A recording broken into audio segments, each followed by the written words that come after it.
The trouble is not with the Jews. The trouble is with Zionists. Jews don't like Zionists. Most Zionists are false Jews.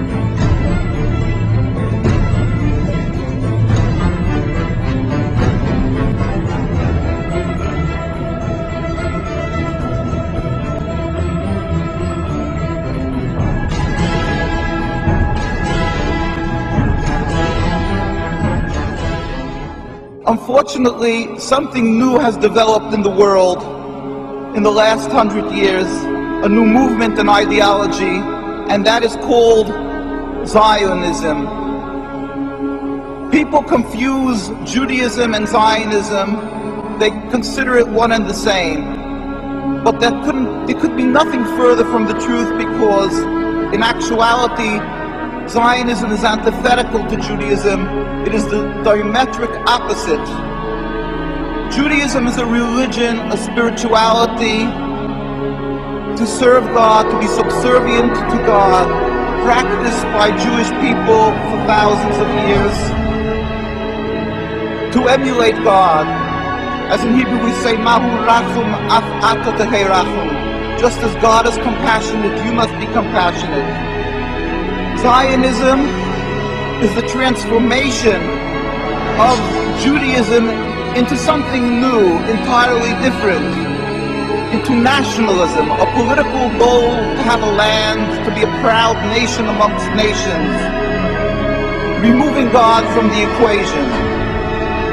Judaism was the way of the Jewish people for thousands of years by all the God-fearing Jews. Zionism is 100 years old, by non-practice created, concocted by non-religious Jews as a whole, Theodor Herzl, people who detested and abhorred the religion and looked for a way out, for a way to be considered still distinguished people and still remain not people who were thrown out of the community, so they gave themselves a new form of Judaism. Congressman Julius Kahn presented Woodrow Wilson with a letter from three prominent Jewish Americans. They were Henry Berkowitz of Philadelphia, Max Senior of Cincinnati, and Professor Morris Jastrow of the University of Philadelphia, Pennsylvania. It read in part, "We raise our voices in warning and protest against the demand of the Zionists for the reorganization of the Jews as a national unit, to whom now or in the future territorial sovereignty in Palestine shall be committed. This demand not only misrepresents the trend of the history of the Jews, who ceased to be a nation 2,000 years ago, but involves the limitation and possible annulment of the larger claims of Jews for full citizenship and human rights in all lands in which those rights are not yet secure. We ask that Palestine be constituted as a free and independent state, to be governed under a democratic form of government recognizing no distinctions of creed, race, or ethnic descent, and with adequate power to protect the country against oppression of any kind. We do not wish to see Palestine either now or at any time in the future organized as a Jewish state." The Torah is very clear in that when there was a decree of exile for the Jewish people 2,000 years ago, we were expressly told by God that we are forbidden to try to recreate our own establishment, our own entity. We are forbidden to have a state.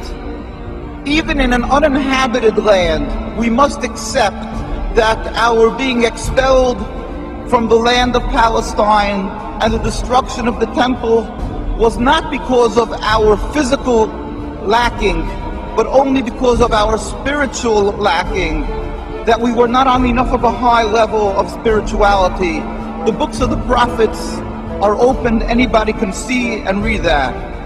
And we yearn and pray as a Jewish people for the day when ultimately God will end this exile that we have been sent into by He Himself, without any human intervention, when all humanity will recognize the one God.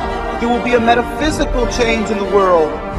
As it states across from the United Nations in the conclave wall called the Isaiah Wall, that the day will come when they will beat the swords into plowshares. One nation will not pick up a sword against another nation. That is what we as a Jewish people must yearn and pray for. And until that day comes, we must be loyal citizens, exemplary people throughout the world to serve God, be subservient, and be kind-hearted, good people as God requires.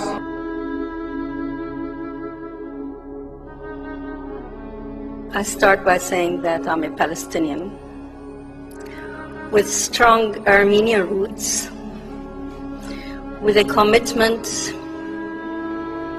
to serve Palestine as a whole.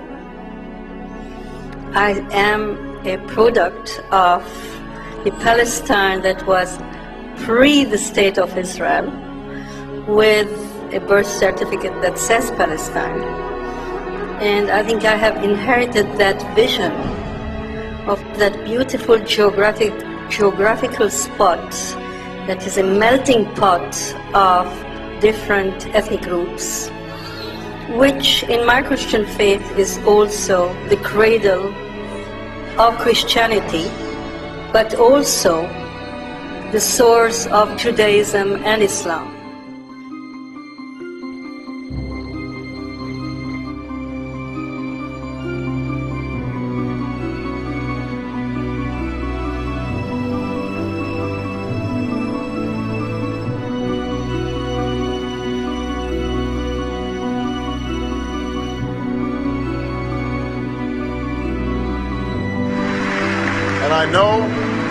And I know that when I visit AIPAC, I'm among friends, good friends.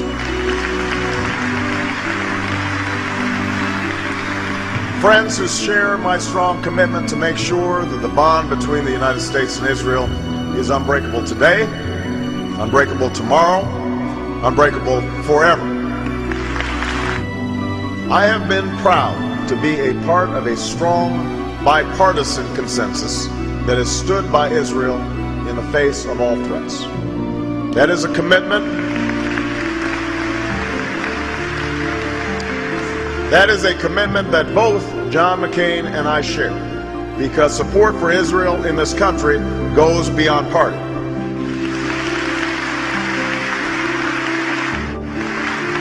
Our alliance is based on shared interests and shared values. Those who threaten Israel threaten us.